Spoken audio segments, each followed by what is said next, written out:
안녕하세요. 저는 어느새 환갑을 넘겨 최근 퇴직을 한 구독자입니다. 저는 퇴직을 하기 전에도 썰사람의 사연을 즐겨 들었는데요. 퇴직을 하고 나니 사연의 내용이 조금 색다르게 다가오더군요. 덕분에 저는 사연을 들으며 그동안의 인생을 되돌아보는 시간을 갖게 되었고, 이렇게 사연을 보내게 되었습니다. 저는 6살이라는 어린 나이에 부모님을 모두 잃었습니다. 제게 남은 가족이라곤 10살 차이 나는 형과 몸이 편찮으신 할머니가 전부였죠. 할머니는 지병을 앓고 계시면서도 최선을 다해 저와 형을 길러주셨지만, 슬프게도 부모님이 돌아가신 지 5년도 지나지 않아 세상을 떠나셨습니다. 11살이라는 어린 나이에 저를 책임지고 길러준 사람은 바로 21살의 형이었습니다. 형은 부모님이 돌아가셨을 때의 나이인 16살 때부터 21살 때까지 저를 정말 부모처럼 보살펴 주었어요. 먹고 살기 바쁜 와중에도 제 학교 행사는 빼먹는 일이 없었죠.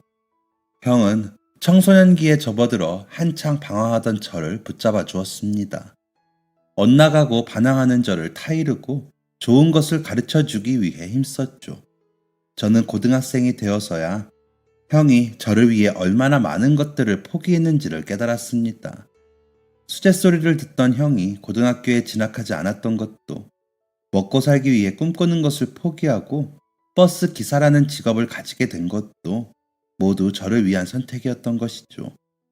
저는 이때부터 형을 형이 아닌 아버지로 여기게 되었습니다. 저를 위해 모든 것을 포기하고 희생한 형을 위해서라도 훌륭한 어른이 되어야겠다고 생각했죠. 평소 운동신경이 뛰어났던 저는 태권도 선수가 되었고, 그 특기를 살려 이후엔 경찰이 되었습니다. 형은 제가 경찰이 된 것을 매우 기뻐했습니다. 그리고 제가 스스로 앞가림을 할 수 있게 되었다는 것에 안도하며 오랜 연인이었던 여자친구와 미뤄왔던 결혼식을 올렸죠. 저도 형이 결혼한 지 얼마 지나지 않아 결혼을 하게 되었습니다. 그렇게 두 가정에 행복한 일만 남았다고 생각이 들었을 때, 저는 범죄 현장에서 불의의 사고로 가까운 동료를 잃게 되었습니다. 매일 가족처럼 함께했던 동료의 죽음은 제 삶을 송두리째 흔들었고, 결국 저는 그 상처로 인해 경찰복을 벗게 되었어요. 그리고 꽤 오랜 시간을 고통 속에서 보냈죠. 그런 저를 수면 위로 건져 올려준 건 제 아내와 형, 그리고 형수님이었습니다. 가족들의 위로와 도움이 없었더라면 저는 지금 이렇게 자리에 앉아 사연을 쓰는 것조차 힘들어 했겠죠. 결국 저는 경찰이 되기 전에 했던 태권도 선수 경력을 앞세워 태권도 학원을 차렸습니다. 참 감사하게도 아이들을 예뻐하고 잘 돌보는 저와 아내의 성격이 태권도 학원 운영에 도움이 되더군요. 하지만 슬프게도 저희 부부는 결혼한 지 10년이 되도록 아이를 갖지 못했습니다. 그리고 결혼한 해에 예쁜 딸아이를 얻은 형은 그런 저의 부부의 상황을 매우 안타까워했어요. 제가 40이 조금 넘었을 때의 일로 기억합니다. 태풍 예보가 있어 학원에 있는 아이들을 서둘러 귀가시키고 학원을 정리하고 있는데 형에게 연락이 오더군요.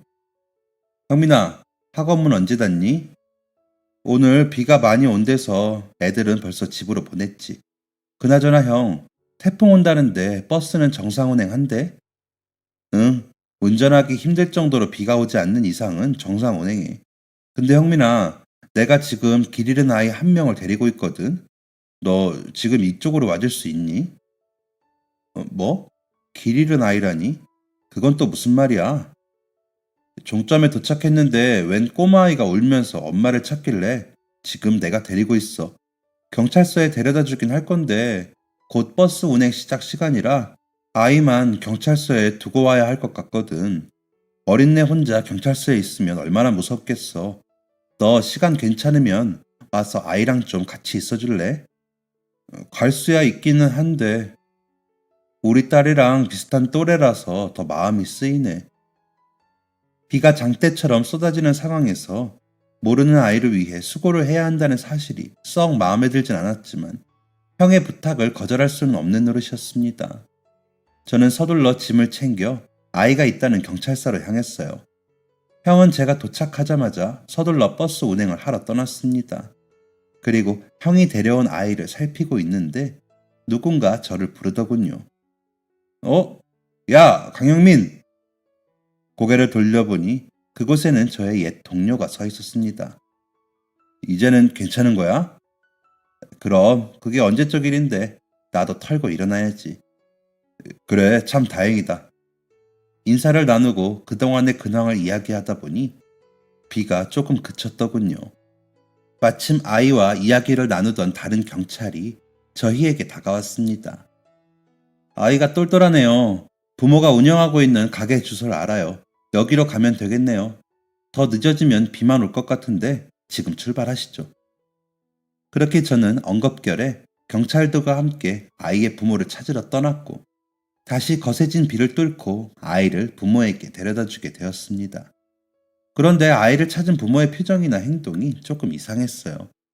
이렇게 비가 쏟아지는 날 아이를 잃어버려 놓고 경찰서에 신고조차 하지 않았으며 아이를 찾으려는 노력도 하지 않은 게 눈에 보였죠. 의심스러워하는 경찰들에게 애가 워낙 밖에서 노는 걸 좋아해서 친구들이랑 노느라 늦는가 보다 했죠. 라고 말했습니다. 비가 이렇게 많이 오는데 애가 밖에서 노는 줄 알았다고요? 라는 저의 질문에는 대답조차 하지 않았죠. 아이의 아버지는 얘가 집을 어떻게 찾아왔지? 라는 식의 퉁명스러운 반응을 하기도 했습니다. 이상한 점이 한두 가지가 아니었지만 더 이상 코치코치 캐물을 수도 없는 노릇이었어요. 아이가 부모를 너무나 반겼기 때문이었죠. 활짝 웃으며 집 안으로 들어간 아이를 뒤로 하고 나와 이동을 하며 옛 동료에게 물었습니다. 좀 이상하지? 제 질문에 옛 동료는 이렇게 대답했습니다. 이상하지. 잃어버린 자식을 찾아다 줬는데 걱정했다는 티도 안 내고 어디 다녀온 거냐며 애를 추궁하지도 않고. 그런데 요즘엔 저런 사람들 많아. 저런 사람들 많다니? 애 부모가 일한다는 가게에 새나 따더라. 아까 언뜻 본 집안 상태도 말이 아니고. 딱 보니 입에 풀칠하는 것만으로도 힘든 상황인 것 같은데 먹고 살기에 지친 사람들은 여유가 없어서 저런 행동을 하기도 해. 그래도 자기 자식인데 그 사람들 상황을 우리가 어떻게 다 알 수 있겠어. 옛 동료는 이후로 말을 아꼈습니다. 형의 연락을 받고 처음 아이를 보러 갔을 때는 그 상황이 너무나 귀찮았는데 아이와 아이 부모의 상태를 보고 나니 아이에 대한 생각이 머리를 떠나지 않더군요. 그러던 어느 날 형에게 또다시 전화가 왔습니다. 형민아, 전에 내가 너한테 맡겼던 아이 부모 찾아줬다고 했지? 응, 그날 찾아줬지. 그런데 왜 얘가 여기 있지? 심장이 쿵 하는 기분을 느끼며 저는 형이 알려준 장소로 서둘러 이동했습니다. 지난번에 애를 찾았던 종점의 반대 종점이야. 저는 지난번에 함께 아이의 부모를 찾아줬던 옛 동료를 불렀고 형과 함께 아이의 집으로 찾아갔습니다. 그런데 아무리 문을 두드려도 부모는 나올 생각을 하지 않았습니다.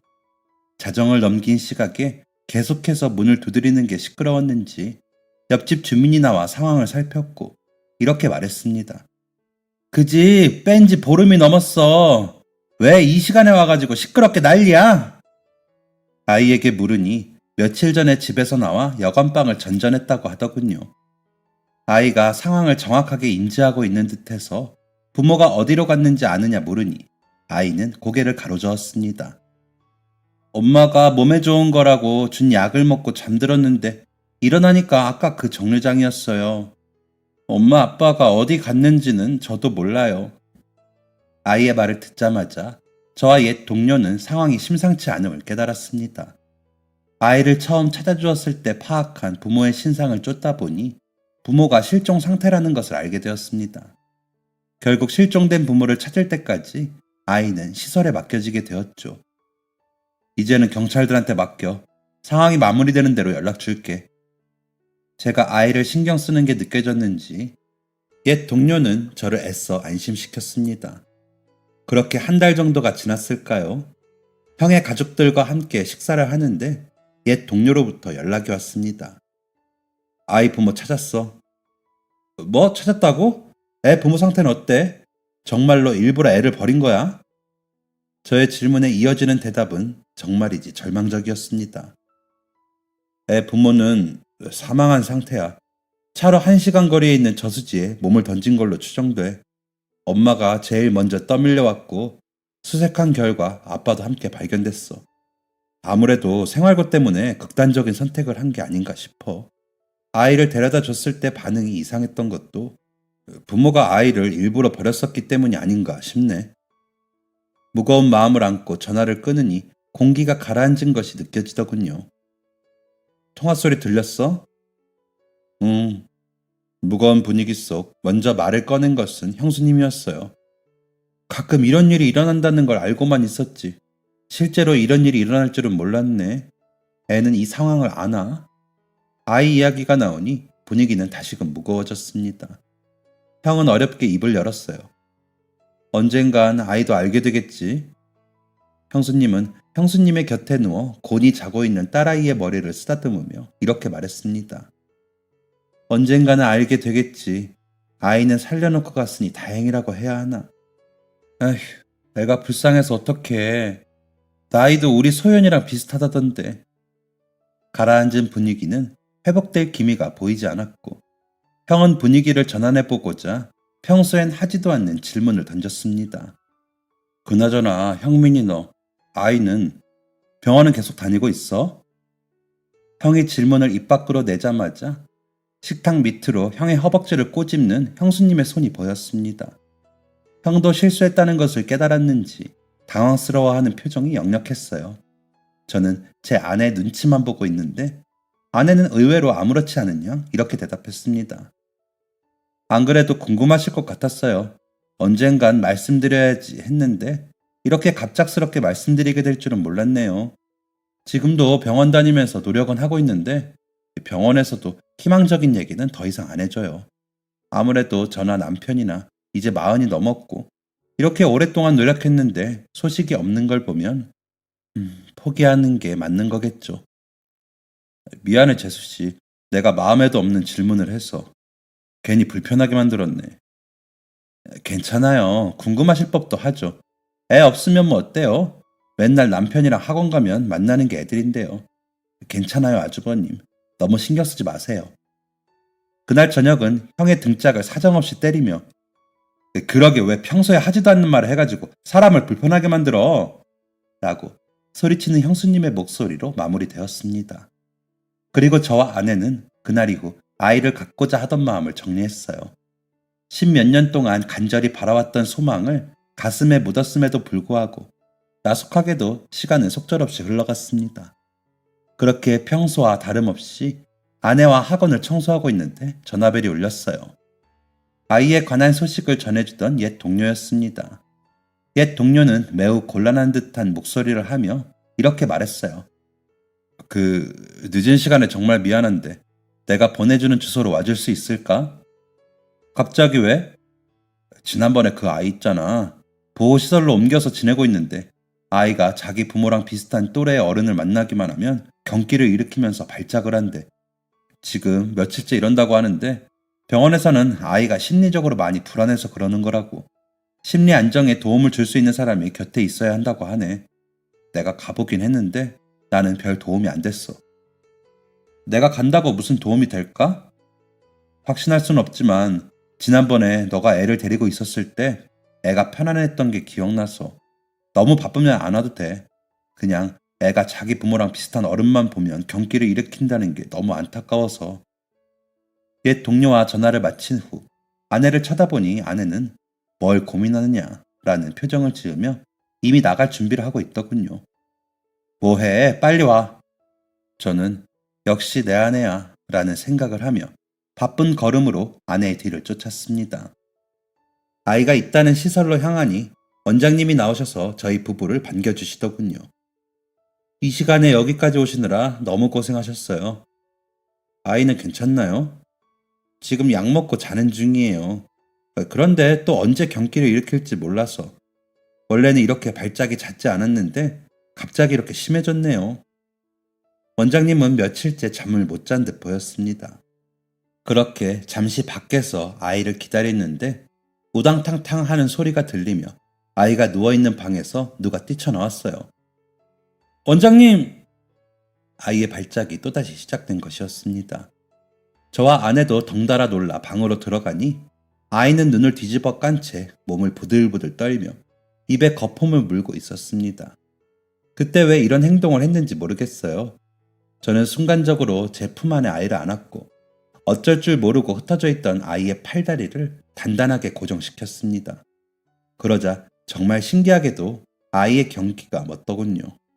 기적이라도 일어난 것처럼 이 상황을 지켜보던 원장님은 다리에 힘이 풀려 그 자리에 주저앉았고 저와 아내도 숨을 몰아쉬며 식은땀을 닦아냈습니다. 잠든 아이를 눕히고 나니 아내가 저를 밖으로 불러내더군요. 간이 의자에 앉아 아내의 말을 기다리고 있자 아내는 무언가 결심한 표정으로 이렇게 말했습니다. 여보, 당신은 내가 배 아파 낳은 자식이어야만 자식이 될 수 있다고 생각해? 맥락도 없이 던져진 아내의 질문에 저는 적잖이 놀랬습니다. 그게 갑자기 무슨 질문이야? 피가 안 섞이면 가족이 될 수 없다고 생각해? 저는 아내에게 이런 질문을 하는 이유가 무엇이냐라고 묻고 싶었지만 저를 보는 아내의 표정에 잔말 말고 대답이나 해 라는 말이 써져 있는 듯해 조용히 아내의 질문에 대답을 했습니다. 세상에는 다양한 가족의 모습이 있을 수 있지. 옛날 전쟁고아들은 해외로 많이들 입양 갔다고 하잖아. 다만 흔하지 않을 뿐이지. 꼭 피가 섞여야만 배 아파 낳아야만 부모가 되는 건 아닌 것 같아. 제 대답을 들은 아내는 잠시의 시간을 갖더니 이렇게 말했습니다. 그럼 저 아이 우리가 키우자. 저는 아내의 말을 듣고 너무 놀라 그만 소리를 지를 뻔했어요. 뭐? 갑자기 그게 무슨 소리야? 배 아파 낳아야만 부모가 될 수 있는 건 아니라며. 아까 원장님 얘기 들었지? 발작이 잡히지 않으면 발작약의 용량을 늘릴 수밖에 없고 약 용량이 커지면 아이는 일상생활도 제대로 못하게 될 거라고. 부모가 죽었다는 트라우마 때문에 부모 또래의 어른은 쳐다도 못 보는 아이야. 여보, 당신은 저 아이가 정말 잘 클 수 있을 거라고 생각해? 저는 아내의 말에 대답할 수 없었습니다. 6살의 나이에 부모를 잃은 제게는 할머니와 형이 있었지만 저 아이에게는 남아있는 사람이 아무도 없었으니까요. 결국 저와 아내는 짧고 깊은 고민 끝에 아이의 입양을 결정지었습니다. 그동안 아이는 부모 또래의 어른을 보면 경기를 일으켰지만 신기하게도 저희 부부에겐 그러지 않았어요. 아이의 나이는 11살이었지만 또래에 비해 매우 작아 고작 9살 정도로밖에 보이지 않았습니다. 그리고 그동안 학교도 제대로 다니지 못했다고 했어요. 발작은 멎었지만 여전히 심리적으로 불안해하는 아이를 위해 저와 아내는 아이에게 강지철이라는 이름을 붙여주었고 부모로서 책임을 다하기 위해 노력했습니다. 특히 형과 형수님이 큰 도움이 되었어요. 형과 형수님은 주말이 되면 조카 수인이를 데리고 와 지철이와 함께 시간을 보내주었습니다. 그렇게 몇 개월이 지나자 지철이는 형과 형수님을 큰아버지, 큰어머니로 부르며 따르기 시작했어요. 형은 거기서 그치지 않고 지철이와 많은 시간을 보냈습니다. 형도 일하느라 피곤할 텐데 가끔은 집에서 편하게 쉬어라 라고 말하면 내가 길에서 지철이를 2번이나 발견한 건 작은 우연이 아니다 라고 대답하기 일쑤였죠. 형은 주말에 운행 일정이 있으면 형이 운행하는 버스 운전석 뒤에 늘 지철이를 앉혀두었습니다. 그렇게 하루 종일 형의 버스를 타고 온 지철이에게 오늘 재미있었어? 라고 물으면 지철이는 큰아버지랑 하는 버스 여행 최고야 라고 대답했죠. 아마 학교조차 제대로 다니지 못하며 폐쇄적인 삶을 살았던 지철이에게 시시각각 풍경이 변하는 버스는 색다른 놀이터였을 것입니다. 그렇게 지철이와 형은 그 누구보다 가까운 사이로 변하게 되었어요. 어쩔 때는 아빠인 제가 질투를 할 정도로 가까워 보였죠. 그렇게 심리적으로, 신체적으로 건강해진 지철이는 형과의 추억에 영향을 받아 운전하는 직업을 갖길 원했고 화물차 운전기사가 되어 일찍이 사회생활을 시작하게 되었습니다. 남들이 보기에 엄청나게 대단한 일을 하는 건 아니었지만 어엿한 사회의 구성원으로서 성실하게 살아가는 지철이의 모습을 보면 뿌듯한 마음만 들었습니다. 형도 그런 지철이를 너무나 자랑스러워했어요. 벌써 환갑을 훌쩍 넘긴 형의 자랑거리는 딱 두 가지였습니다. 21년 전 길에서 만났던 지철이가 장성에서 사회인이 된 것, 그리고 하나뿐인 외동딸 소연이가 결혼을 해서 임신을 한 것이었죠. 은퇴한 형은 저희 집에 올 때마다 소연이와 지철이의 이야기를 아끼지 않았습니다. 저는 그런 형이 참 좋았습니다. 저와 지철이를 만나게 해준 형이 지철이를 자식처럼 예뻐해 주었으니까요. 그런데 이런 행복은 얼마 가지 못했습니다. 여보, 형님이 요즘 부쩍 피곤하다고 하셔서 병원에 같이 가보자고 했더니 뭐 이런 걸로 병원을 가냐고 하시네. 당신이 한번 병원 가보자고 말씀드려봐. 형수님이 요즘 이상하게 피로함을 느끼신다는 아내의 말에 반강제적으로 형수님을 모시고 간 대학병원에서 형수님은 암 진단을 받으셨습니다. 남은 시간은 고작 4개월뿐이라는 의사의 진단에 저는 세상이 무너지는 듯 했어요. 형이 제게 있어서 아버지 같은 존재였다면 형수님은 어머니 같은 존재였기 때문입니다. 형과 연애를 하던 시절부터 제가 장가를 갈 때까지 형수님은 형이 미처 신경 쓰지 못한 어머니의 빈자리를 채워주셨습니다. 그런 형수님이 시한부라니 믿기지 않았어요. 그리고 이 사실을 형에게 어떻게 알려야 하나 눈앞이 캄캄했죠. 형에게 이 사실을 알렸던 날, 형은 의외로 침착했습니다. 그리고 형수님이 병원에서 예상했던 4개월보다 2개월 일찍 세상을 떠나셨을 때도 형은 침착했어요. 형이 침착했던 이유는 단 한 가지였습니다. 뱃속에 아이를 품고 있는 딸 소연이를 위해서였죠. 그런데 하늘도 참 무심하더군요. 형수님의 장례를 치른 지 얼마 되지도 않아 예정일이 한참 남았던 소연이에게 진통이 시작되었습니다. 병원에서는 서둘러 수술 준비를 시작했고 소연이가 수술방에 들어간 지 얼마 되지 않아 저희 가족과 형은 소연이와 소연이의 아이가 형수님이 계신 곳으로 떠났다는 이야기를 듣게 되었습니다. 형은 의사의 말을 듣자마자 졸도해버렸고 제 아내와 지철이는 하염없이 눈물을 흘렸습니다. 뒤늦게 병원으로 찾아온 소연이의 남편도 제정신이 아니었어요. 그렇게 소연이의 장례를 서둘러 치르는 동안 저희 가족 중에 제정신으로 있었던 사람은 단 한 사람도 없었습니다.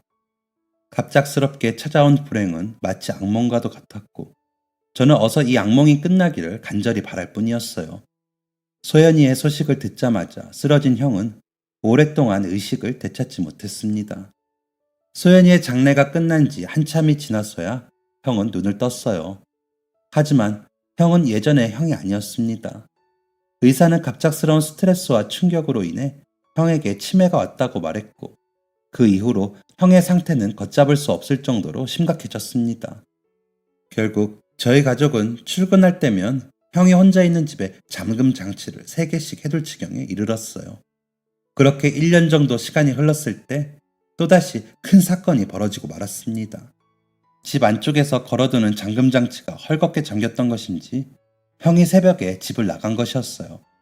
저희 가족은 온 동네를 들쑤시고 다니며 형을 찾았지만 형의 옷자락 하나도 찾을 수 없었습니다. 형수님과 소연이를 잃은 지 고작 1년이 조금 넘은 시점이었습니다. 저희 가족은 또다시 가족을 잃을 수 없다는 생각에 형을 찾아 헤맸습니다. 주변 경찰서에서도 형의 인적사항을 알리고 저희 지역이 아닌 다른 지역까지 찾아다녔죠. 하지만 여전히 형의 행방은 묘연했습니다. 그렇게 2년이라는 시간이 속절없이 흘렀고 제 마음속 한켠에는 형이 잘못되었을 수도 있겠다 라는 마음과 어딘가 잘못됐다면 연고자를 찾는다는 연락이 왔을 법하다. 그러니 형은 살아있을 거다 라는 마음이 공존하고 있었어요. 형을 잃어버린 지 2년이 지났던 그날 저희 부부는 오랜만에 지철이와 함께 식사를 하고 있었습니다. 지난번에 여자친구 집에서 결혼 얘기가 나왔다고 하지 않았어? 어떻게 계획은 하고 있는 거야? 넌지시 결혼 계획에 대해 묻는 제게 지철이는 이렇게 말했습니다. 결혼이야 언제든지 하면 되는 거죠. 제 나이도 이제 30이고. 그런데 큰아버지가 어디서 어떻게 살고 계신지도 모르는데 결혼식을 올린다는 게 죄송스러워서요. 사실 남일이었다고 하면 이런 말을 하는 지철이에게 살 사람은 살아야지 행복하게 살고 있다 보면 언젠간 큰아버지를 찾을 수 있을 거다 라고 말했을 것입니다. 하지만 저와 아내는 지철이에게 형이 어떤 존재인지 알았기에 아무 말 없이 수저를 움직였어요. 그런데 그때 지철이의 전화벨이 울렸습니다. 왜 전화 안 받아? 아, 모르는 번호라서요. 이 녀석아, 사회생활하는 사람이 모르는 번호라고 전화를 안 받으면 어떡해? 너가 저장을 안 해둔 거일 수도 있으니까 어서 받아봐. 지철이는 제 말을 듣고 나서야 전화기의 통화 버튼을 눌렀습니다. 네, 전화 받았습니다. 전화를 받은 지철이의 표정은 점차 심각해져 갔어요. 지철이가 점점 얼굴을 찌푸린 탓에 저와 아내도 덩달아 긴장했죠. 저는 모르는 분인데요. 네, 네, 알겠습니다. 그럼 혹시 모르니 제가 찾아뵙겠습니다. 지철이가 전화를 마친 후 저와 아내는 물었습니다. 무슨 일이니? 그게 경찰서에서 연락이 왔네요. 뭐? 경찰서에서 왜 연락이 와? 경찰서라는 말에 저와 아내 모두 당황해하자 지철이는 급하게 해명을 했습니다. 무슨 잘못을 해서 그런 건 아니고요. 집으로 돌아오는 길에 노숙인 한 분을 경찰서에 인계해드리고 왔거든요. 그 일 때문에 그래요. 응? 노숙인을?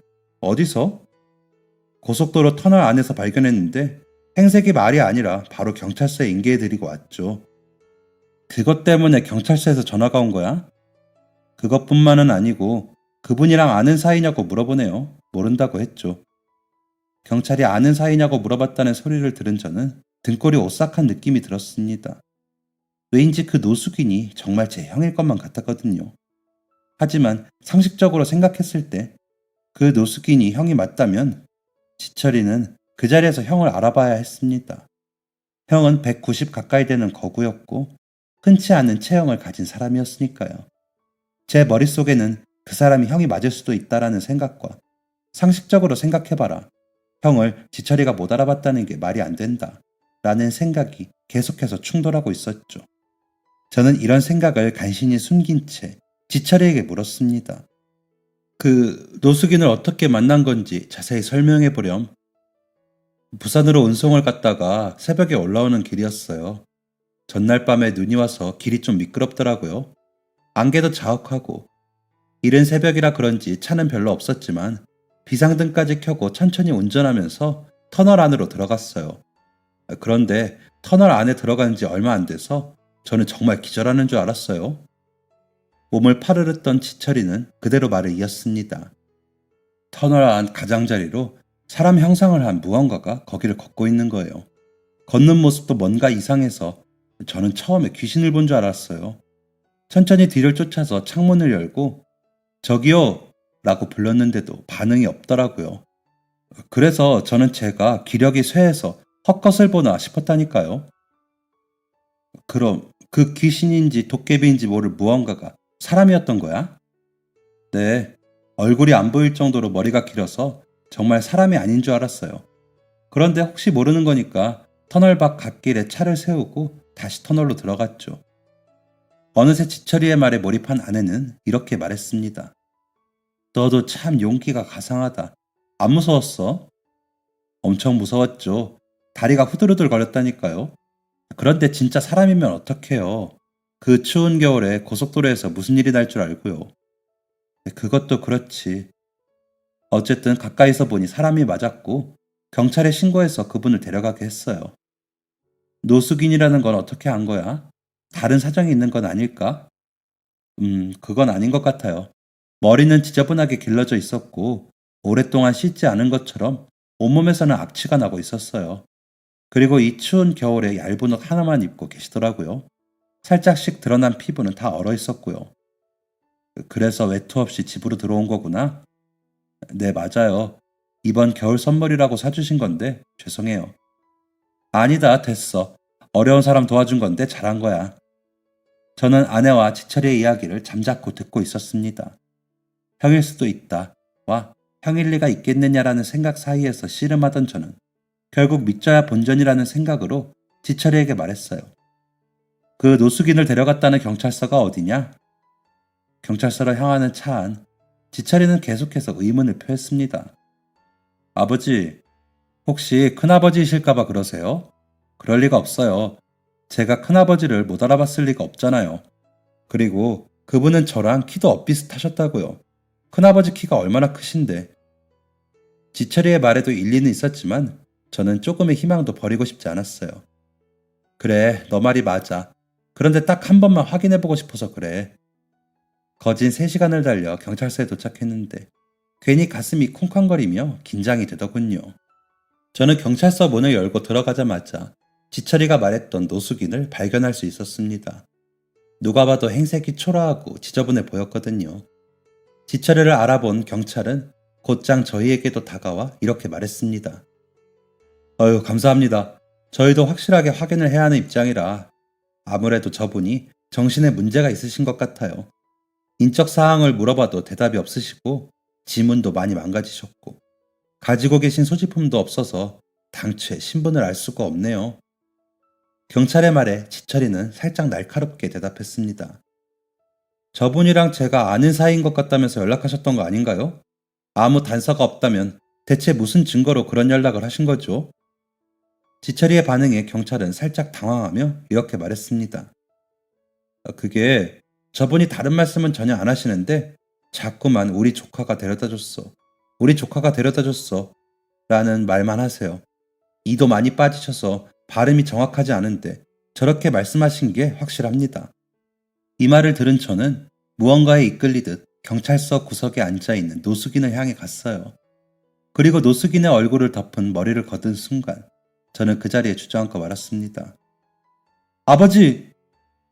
제가 바닥에 주저앉는 모습을 보자 달려온 지철이는 노숙인의 얼굴을 확인하자마자 저를 부축하다 말고 그 자리에서 얼어붙었어요. 그리고 말했습니다. 큰아버지? 더벅머리에 온몸에 악취가 나는 깡마르고 치아도 드문드문 빠진 노숙인은 저의 형이었습니다. 말도 안 되게 초라한 행색에 저는 엉엉 울고 말았어요. 정신이 나가 있는 저를 대신해 지철이가 형을 씻기고 머리를 정리해주니 누가 봐도 제 형이 맞더군요. 하지만 190 가까이 되는 거구였던 형은 2년 사이에 허리가 많이 굽어 있었고 형의 얼굴엔 그동안의 고생이 자글자글한 주름으로 남아 있었습니다. 지철이가 못 알아봤던 게 100번, 1000번 이해되는 순간이었어요. 병원 검사 결과 형은 심각한 영양실조 상태였습니다. 저희 가족은 곧장 형을 병원에 입원시켰고 이 상황에 대해 이야기를 나누게 되었어요. 먼저 말을 꺼낸 건 아내였습니다. 대체 2년 동안 무슨 일이 있었던 거야? 무슨 일을 겪으면 사람이 저렇게 한순간에 변하냐고. 죄송스러워서 아주버님을 어떻게 뵈? 형님은 또 어떻게 뵙고? 그때 내가 자물쇠를 한 번 더 확인했어야 돼. 그렇게만 했으면 이런 일은 없었을 텐데. 아내는 남루해진 형의 모습을 보고 자신에게 화가 난 듯 했습니다. 저는 그런 아내를 위로하려 했으나 지철이가 한 발 더 빨랐습니다. 엄마, 일은 이미 벌어졌고 후회는 아무 소용이 없어요. 지금 우리 가족에게 필요한 건 죄책감이 아니라 큰아버지를 보살필 방법이에요. 그리고 일이 이렇게 된 게 어떻게 엄마 혼자만의 탓이겠어요. 지철이의 말은 전부 옳았습니다. 지금 형에게 필요한 건 건강의 회복이었고 저희 가족은 형의 건강 회복을 도와야 했죠. 지철이는 계속해서 말을 이어갔습니다. 저도 저 자신한테 화가 나요. 어떻게 큰아버지가 제 눈앞에 버젓이 서 계신데 그분을 못 알아볼 수 있었을까요? 큰아버지가 저를 기억하지 못하셨다면 저는 눈앞에서 큰아버지를 놓쳤겠죠. 그리고 아버지가 아니었다면 경찰서로 가보지도 않았을 거예요. 큰아버지는 길을 잃고 헤매던 저를 2번이나 구해준 분이셨는데 저는 그런 큰아버지를 길에 버려두고 올 뻔했다고요. 지철이는 주먹을 꽉 쥐며 흐르는 눈물을 애써 참으려 했습니다. 손바닥에 손톱 자국이 깊게 남을 정도로 힘들어하는 지철이를 보니 섣부른 위로의 말이 나오지 않았습니다. 저는 그런 지철이의 등을 토닥여줄 뿐이었어요. 지철이는 이런저런 감정에 한참을 힘들어했고 꽤 오랜 시간이 지나고 나서야 안정을 찾을 수 있었습니다. 심호흡을 깊게 내쉬고 눈물을 닦은 지철이는 무언가 결심한 표정으로 저희 부부에게 이렇게 말했어요. 중학생 때 학교에 제가 입양아라는 사실이 소문난 적이 있었어요. 그때는 제가 입양아라는 사실이 꽤나 부끄러웠었나 봐요. 그래서 많이 방황했죠. 그래, 맞다. 그때를 어떻게 잊을 수 있겠어요. 자꾸만 엇나가는 지철이를 바로잡기 위해 아버지로서 쓴소리를 해야만 했던 그때를요. 하루는 아버지한테 혼이 나서 풀이 죽은 채로 아파트 놀이터에 앉아 있었어요. 그런데 멀리서 큰아버지가 제 이름을 부르면서 다가오시더라고요. 큰아버지는 제 이야기를 들으시고는 아버지를 나무라셨어요. 거 내 동생이지만 형민이 걔는 애가 좀 쪼잔해. 아들내미를 키우다 보면 이런 일도 있고 저런 일도 있는 거지. 뭐 그런 거 가지고 혼을 내? 이 큰아버지가 한 소리 해줄까? 저는 큰아버지의 반응이 웃기면서도 의아했어요. 그래서 물어봤죠. 왜 아버지 편을 안 들고 제 편을 드세요? 큰아버지는 이런 제 질문에 의아하다는 듯이 다시 물으셨어요. 그런 질문을 왜 하는 거냐?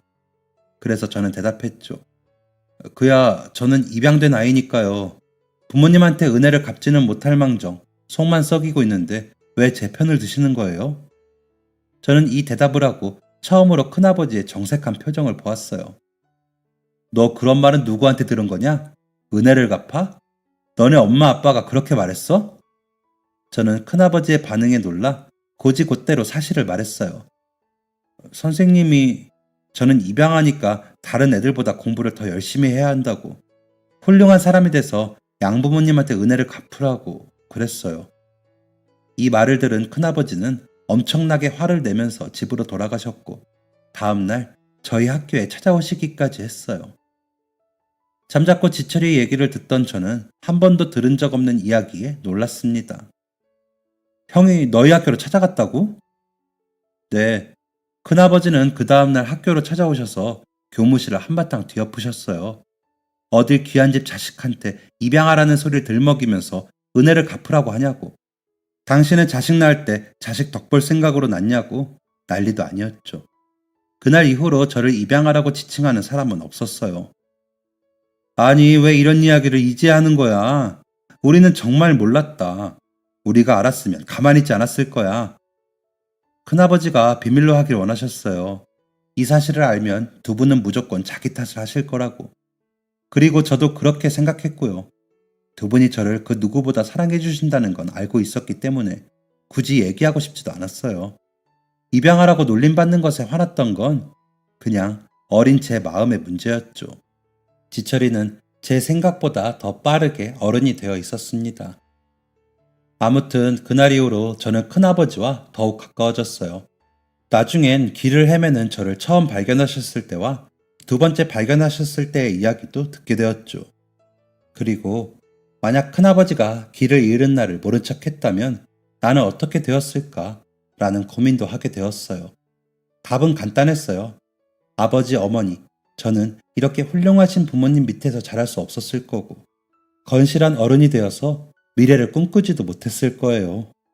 어른만 보면 경기를 일으켰던 제가 이렇게 무사히 성장할 수 있었던 건 아버지와 어머니, 그리고 큰아버지의 덕이었어요.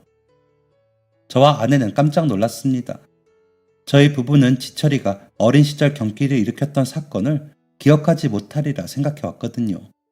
깜짝 놀라 얼어있는 저희 부부에게 지철이는 또다시 이렇게 말했습니다. 이제는 제가 책임지고 큰아버지를 돌볼게요. 소연이 누나가 살아있었다면 했을 것처럼 그렇게 돌볼게요. 아버지, 어머니, 큰아버지는 저에게 또 다른 아버지세요. 모든 것을 알고 있었던 지철이와 그런 지철이가 엇나가지 않도록 지철이를 붙잡아준 형. 두 사람의 이야기는 저희 부부에게 큰 감동으로 다가왔습니다. 이후 저희 가족은 태어난 형을 관련 기관에 모셨습니다. 저희 부부나 지철이나 일을 해야 했기 때문에 보다 안전한 곳으로 거처를 옮긴 것이죠. 형을 살뜰히 모시겠다고 선언한 지철이는 정말 형을 극진히 살폈습니다. 쉬는 날이면 항상 형이 지내고 있는 기관으로 향해 형과 시간을 보냈죠. 지철이의 관심과 노력, 그리고 기관의 전문가들의 케어 덕에 형의 상태는 계속해서 나아졌습니다. 그렇게 1년이 지나 지철이가 31살이 되었을 때 지철이는 드디어 오랫동안 만난 여자친구와 결혼을 하게 되었습니다. 지철이가 여자친구를 형에게 소개했을 때 형은 지철이의 여자친구를 소연이라고 부르며 반가워했어요. 형수님과 딸 소연이를 잃은 충격 때문에 과거에 살고 있는 형은 그렇게 지철이의 여자친구를 자신의 딸처럼 아끼며 반겼습니다. 지철이와 지철이의 여자친구, 그리고 사돈댁은 가족들끼리 모인 소소한 결혼식을 원했기 때문에 거창한 준비 없이 지철이의 결혼식을 마무리 지을 수 있었습니다. 여러모로 정신이 없을 저희 가족을 향한 사돈댁의 배려였죠. 지철이의 결혼식이 끝난 이후 저는 오랫동안 운영했던 태권도 학원을 정리했습니다. 어렸을 때부터 지켜보았던 젊은 선생님에게 학원을 넘긴 것이죠. 제 나이 60, 형의 나이 70이었습니다. 은퇴를 하고 나니 집에 있는 시간들이 조금 무료하더군요. 무료함을 느낀 사람은 아내도 마찬가지였습니다. 저와 아내는 시간이 날 때마다 형에게로 가서 형과 시간을 보내곤 했습니다. 그러던 어느 날 지철이와 지철이의 아내가 뜻밖의 이야기를 꺼내더군요. 아버지가 말도 없이 학원 정리하고 사라지셔서 걱정하는 분들이 꽤 많으세요. 큰아버지가 사라졌다는 걸 알고 계시는 분들은 더욱 걱정이 크시고요. 동네에서 이런 이야기가 나올 법도 한 게 제가 살고 있던 동네는 그리 크지 않았고 저와 형은 어린 나이부터 그 동네에서 살며 이웃들과 거리낌 없이 왕래를 해오고 있었습니다.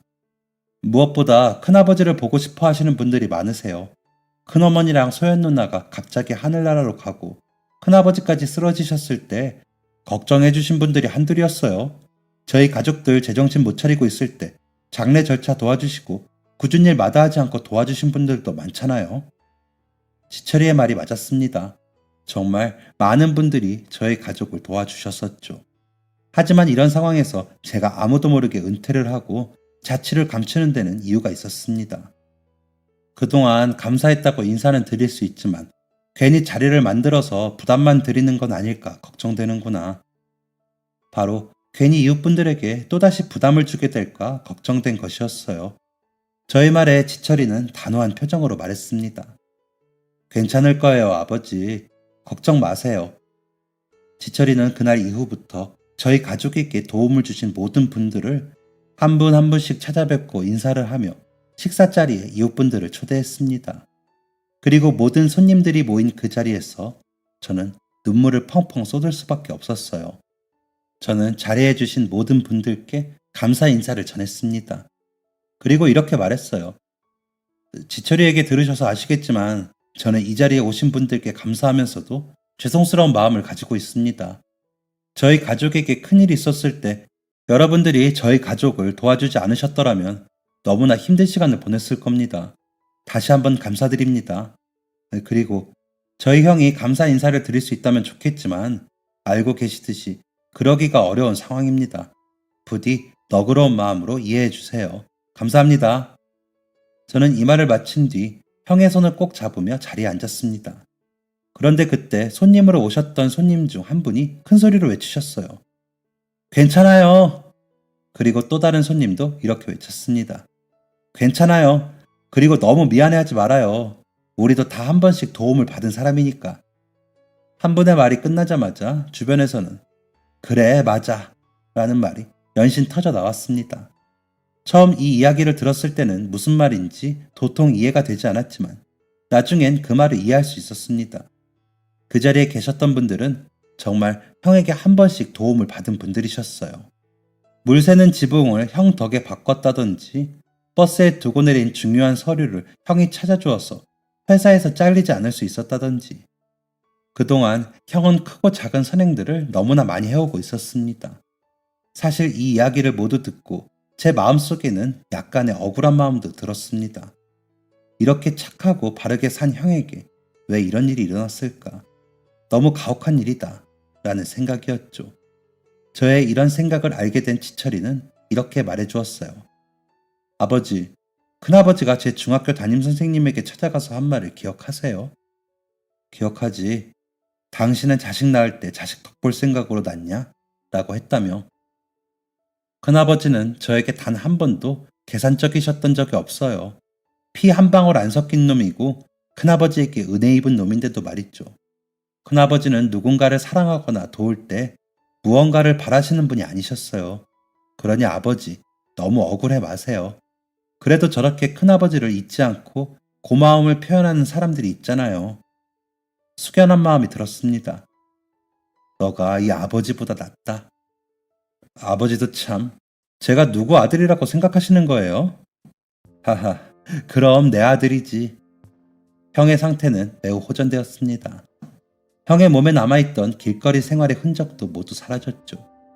그래서 저는 형과 함께 가능한 많이 여행을 다녀보려고 합니다.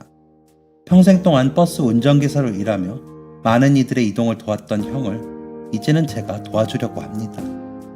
형이 그토록 사랑했던 형수님과 소연이를 만나러 갈 그날까지 말이죠. 저의 사연은 여기까지입니다. 저와 형이 긴 여행을 건강히 또 무사히 마칠 수 있도록 응원해주세요. 감사합니다. 모두 행복하세요. 지금까지 사연 들어주셔서 감사합니다. 사연이 재밌으셨다면 구독과 좋아요를 눌러주세요. 감사합니다. 안녕히 계세요.